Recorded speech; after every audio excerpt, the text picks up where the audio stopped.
नमस्कार दोस्तों, आप सभी का स्वागत है मुंशी प्रेमचंद्र के उपन्यास निर्मला भाग 2 में।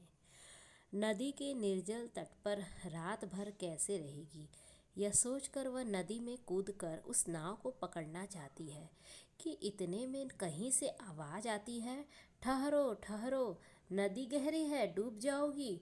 वह नाव तुम्हारे लिए नहीं है, मैं आता हूँ, मेरी नाव में बैठ जाओ, मैं उस पार पहुँचा दूँगा। वह भयभीत होकर इधर उधर देखती है कि यह आवाज़ कहाँ से आई। थोड़ी देर के बाद एक छोटी सी डोंगी आती है। उसमें न पाल है, न पतवार और न मस्तूल। पैंदा फटा हुआ है, तख्ते टूटे हुए हैं। नाव में पानी भरा हुआ है और एक आदमी उसमें से पानी लचीर रहा है। वह उससे कहती है, यह तो टूटी हुई है, यह कैसे पार लगेगी। मल्लाह कहता है, तुम्हारे लिए यही भेजी गई है, आकर बैठ जाओ। वह एक क्षण सोचती है, इसमें बैठूं या ना बैठूं। अंत में वह निश्चय करती है कि मैं बैठ जाती हूँ। यहाँ अकेली रहने से तो नाव पे बैठ जाना ही अच्छा है। किसी भयंकर जंतु के पेट में जाने से तो कहीं अच्छा है कि नदी में डूबकर मर जाऊं। कौन जाने नाव पार पहुंच ही जाए। यह सोचकर वह प्राणों को मुट्ठी में लिए हुए नाव पर बैठ जाती है। लेकिन कुछ देर तक नाव डगमगाती हुई चलती है। प्रतिक्षण उसमें पानी भरता जाता है। वह भी मल्लाह के साथ दोनों हाथों से पानी निकालने लगती है, यहाँ तक कि उनके हाथ थक जाते हैं, पर पानी बढ़ता ही चला जाता है। आखिर नाव चक्कर खाने लगती है। मालूम होता है अब डूबी तब डूबी। तब वह किसी अदृश्य सहारे के लिए दोनों हाथ फैलाती है। नाव नीचे जाती है और उसके पैर उखड़ जाते हैं। वह जोर से चिल्लाई और चिल्लाते ही चिल्लाते आंखें खुल गई। देखा तो सामने माता खड़ी है, उसका कंधा पकड़कर हिला रही थी। बाबू उदय भानुलाल का मकान बाजार बना हुआ है। बरामदे में सुनार के हथौड़े और कमरे में दर्जी की सुइयां चल रही हैं। सामने नीम के नीचे बड़ी चारपाई बना रहा है। खपरैल में हलवाई के लिए भट्टा खोदा गया है। मेहमानों के लिए अलग एक मकान ठीक किया गया है। यह प्रबंध किया जा रहा है कि हर एक मेहमान के लिए एक एक चारपाई, एक एक कुर्सी और एक एक मेज हो। हर 3 मेहमानों के लिए एक एक कहार रखने की तवजीह हो रही है। अभी बारात आने में 1 महीने की देरी है, लेकिन तैयारियां अभी से हो रही हैं। बारातियों का ऐसा सत्कार किया जाए कि किसी को जबान हिलाने का मौका न मिले। वे लोग भी याद करें कि किसी के यहाँ बारात में गए थे। पूरा मकान बर्तनों से भरा हुआ है। चाय के सेट हैं, नाश्ते की तस्तरियाँ हैं, थाल लोटे गिलास सभी हैं। जो लोग नित्य खाट पर पड़े हुक्का पीते रहते थे, बड़ी तत्परता से काम में लगे हुए हैं। अपनी उपयोगिता सिद्ध करने का ऐसा अच्छा अवसर उन्हें फिर कुछ दिनों बाद की भी मिलेगा। जहाँ एक आदमी को जाना होता है, वहाँ 5 दौड़ पड़ते हैं। काम कम होता है और हुल्लड़ अधिक होता है। जरा जरा सी बात पर घंटों तर्क वितर्क होता है और अंत में वकील साहब को आकर निर्णय करना पड़ता है। एक कहता है यह घी खराब है, दूसरा कहता है इससे अच्छा बाजार में मिल जाए तो टांग की राह में निकल जाऊं, तीसरा कहता है इसमें तो हीक आती है, चौथा कहता है तुम्हारी नाक ही सड़ गई है, तुम क्या जानो घी किसे कहते हैं। जब से यहाँ आए हो घी मिलने लगा है, नहीं तो घी के दर्शन भी होते थे तुम्हें। इस पर तकरार बढ़ जाती है और वकील साहब को झगड़ा चुकाना पड़ता है। रात के 9 बजे थे। उदय भानुलाल अंदर बैठे हुए खर्च का तखमीना कर लगा रहे थे। वह प्राय रोज ही तखमीना लगाते थे, पर रोज ही उनमें कुछ न कुछ परिवर्तन और परिवर्धन करना पड़ता था।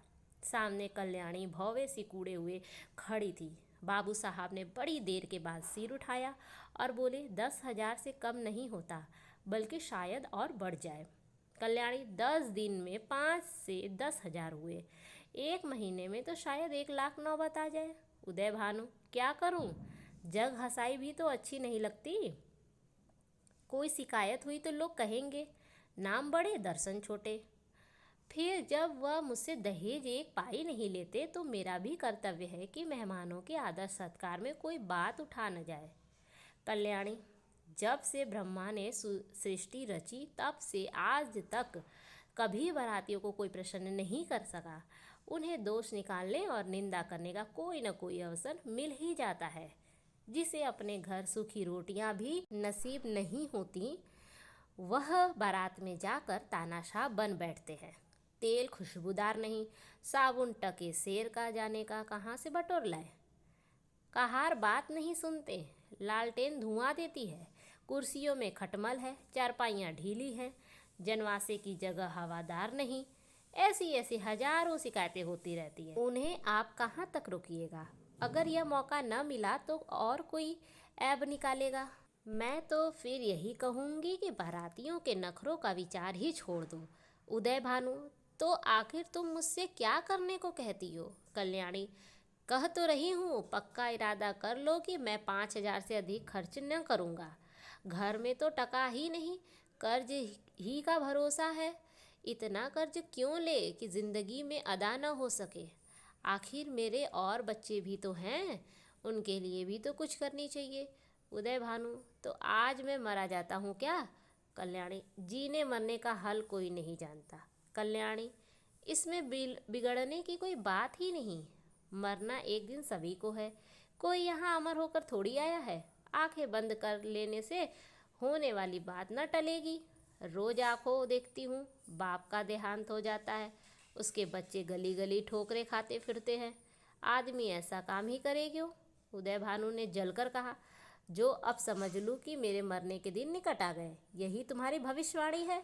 सुहाग से स्त्रियों का जीव बरते ही नहीं था। कल्याणी, तुमसे दुनिया की कोई भी बात कही जाती है तो जहर उगलने लगते हो, इसलिए न कि जानते हो इसे कहीं टिकना नहीं है। मेरी ही रोटियों पर पड़ी हुई है या और कुछ। जहाँ कोई बात कही बस सिर हो गए, मानो मैं घर की लड़की हूँ। मेरा केवल रोटी और कपड़े का नाता है। जितना ही मैं दबती हूँ, तुम और भी दबाते हो। मुफ्त खोर माल उड़ाए, कोई मुंह न खोले, शराब कबाब में रुपए लूटे, कोई जबान न हिलाए। ये सारे कांटे मेरे बच्चे ही के लिए क्यों बोए जा रहे हैं।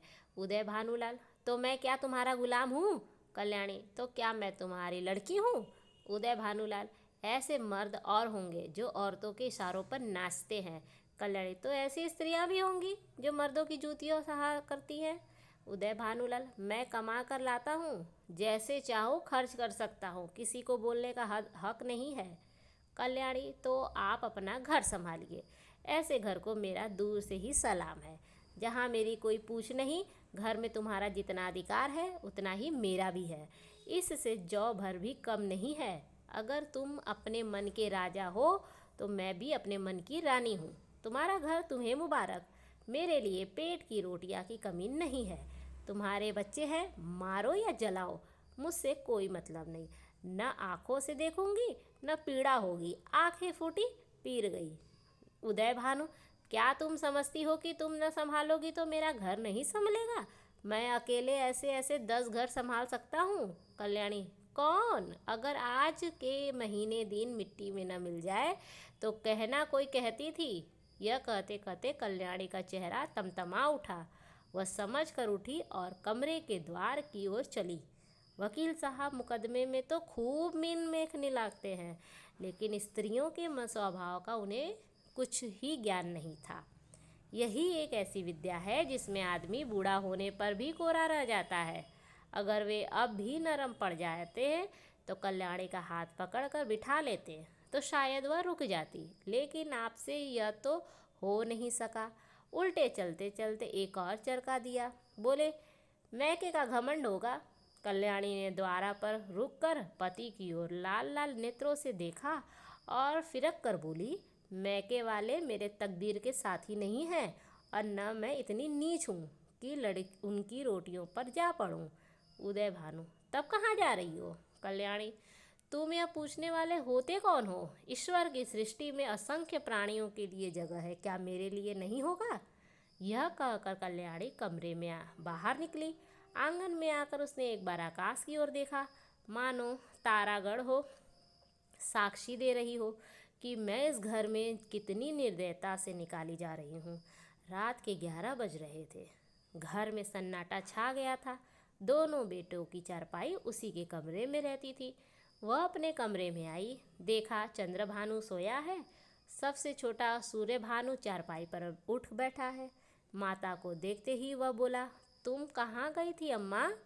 कल्याणी दूर ही से खड़े खड़े बोली, कहीं तो नहीं बेटा, तुम्हारे बाबूजी के पास गई थी।